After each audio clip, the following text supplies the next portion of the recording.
নমস্কার বন্ধুরা, তনুজ কিচেনে আপনাদের সকলকে আরও একবার স্বাগত জানাই। সকালবেলায় ঘুম থেকে উঠে এক কাপ চা খেয়ে গেলাম ছাদে। ছাদে গিয়ে দেখি ছাদের গাছগুলোর নিচে একটা পাখি ঘুরঘুর করছে। ভীষণ সুন্দর লাগছে দেখতে, একদম ছোট্ট পাখি একটা। পাখিটার নাম আমি ঠিক জানি না কি, আর ওর গায়ের রঙটা যেন একদম গাছের পাতার সঙ্গে মিশে গেছে, বোঝাই যাচ্ছে না, কিন্তু সামনে থেকে তাকে এত সুন্দর লাগছিল দেখতে যে কী বলবো। ওই যে দেখেছেন, একদম এ ডাল ও ডাল সে ডাল করে করে বেড়াচ্ছে।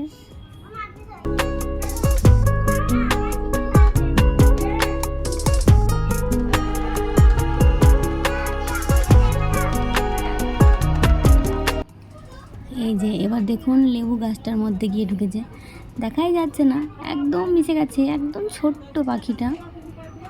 ওই যে এবার উঠলো উপরে, দেখেছেন। তারপর সমস্ত ঘরের কাজ কর্ম সেরে চলে আসলাম রান্না করতে। আজ রান্না হবে মাটন।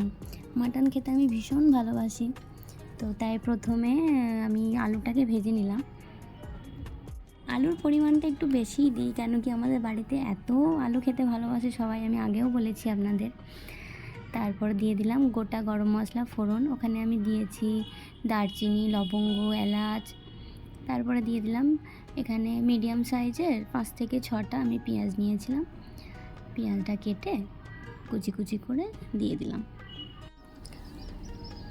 তারপর দিয়ে দিলাম গোটা কাঁচা লঙ্কা 8 থেকে 10টা।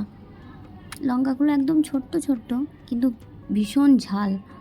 তারপর আলাদা একটা বাটিতে নিলাম 2 চামচ মতো আদা রসুনের পেস্ট, আর নিলাম 2 চামচ মতো হলুদের গুঁড়ো।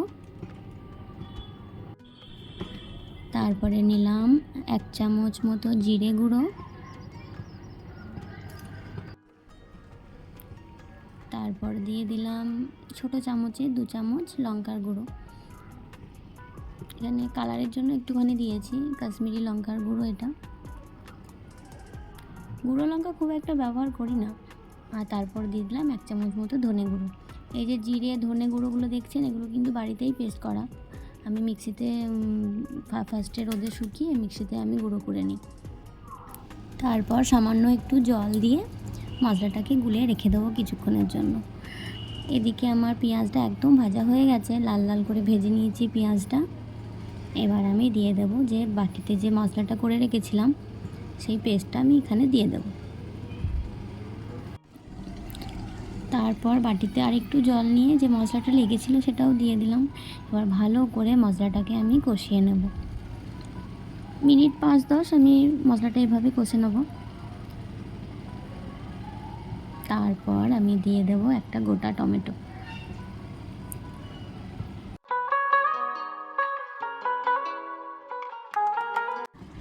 এবার দিয়ে দিলাম স্বাদ মতো লবণ।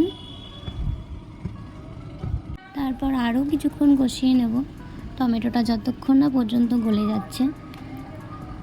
ভিডিওটির মাঝে আমি আপনাদের আবার একটা কথা মনে করিয়ে দিই, ভিডিওটি যদি ভালো লেগে থাকে একটা লাইক ও একটি কমেন্ট করে দেবেন। চ্যানেলে যদি নতুন হয়ে থাকেন চ্যানেলটি অবশ্যই সাবস্ক্রাইব করে দেবেন। চলুন, মশলা একদম রেডি হয়ে গেছে কষানো। তারপর আমি দিয়ে দিলাম মাটনটা। এখানে 1 কিলো মতো মাটন আছে। মাংসটা দেওয়ার পর আবার ভালো করে কষিয়ে নেব আরও মিনিট 5 মতো। মাটনটা আমি প্রেসারেই দেব, কড়াইয়ে করব না সিদ্ধ, কেন মাটন সিদ্ধ হতে কড়াইয়ে প্রচুর টাইম লেগে যায়।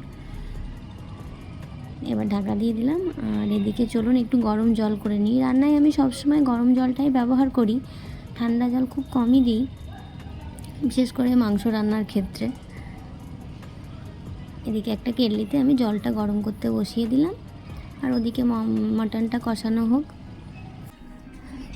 চলুন, মাংস প্রায় কষানো হয়ে গেছে, একদম তেলও ছেড়ে দিয়েছে।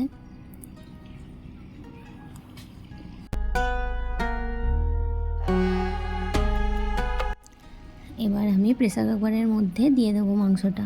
প্রেসার কুকারে মাংস সিদ্ধ করার জন্য জলটা কিন্তু মেপে দিতে হবে, যে যতটুকু আপনি ঝোল রাখবেন ততটুকুই দেবেন। এখানে বেশি জল দিয়ে দিলে আবার ভালো লাগবে না খেতে। মানে যে পরিমাণে আমি ঝোল রাখবো মাংসতে, ঠিক সেই পরিমাণেই দিতে হবে জলটা। এর থেকে বেশি দিয়ে দিলে ভালো লাগবে না খেতে। আপনি যদি চান যে না আরও একটু বেশি ঝোল করব, সেক্ষেত্রে আর একটু দিতে পারেন, কিন্তু আমি এই পরিমাণ ঝোলই রাখবো, সেই কারণে এই পরিমাণই আমি জলটা দিলাম। আর তারপর দিয়ে দিলাম 1 চামচ মতো মিট মশলা আর দিলাম 1 চামচ মতো ঘি। ঘিটা আমি মাংসতে দিই, বিশেষ করে মাটনের ক্ষেত্রে ঘি দিলে আমার মনে হয় টেস্টটা আরও অন্যরকম আসে, ভীষণ সুন্দর আসে একটা গন্ধটা। এবার আমি প্রেসার কুকারে ঢাকনা লাগিয়ে মাত্র 3টে সিটি, আমি 3টে সিটির বেশি দিই না, 3টে সিটি থেকে বেশি দিয়ে দিলে একদম গলে যায়, আর মাটন খুব বেশি গলে গেলেও ভালো লাগে না। আর গ্যাসের ফ্লেমটা রাখবো মিডিয়ামে।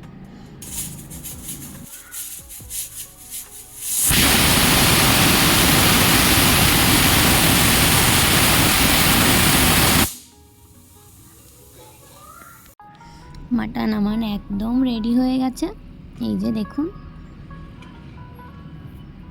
মাটনের গন্ধে একদম ঘরটা মম করছে। আমার ভীষণ প্রিয় এই মাটনটা।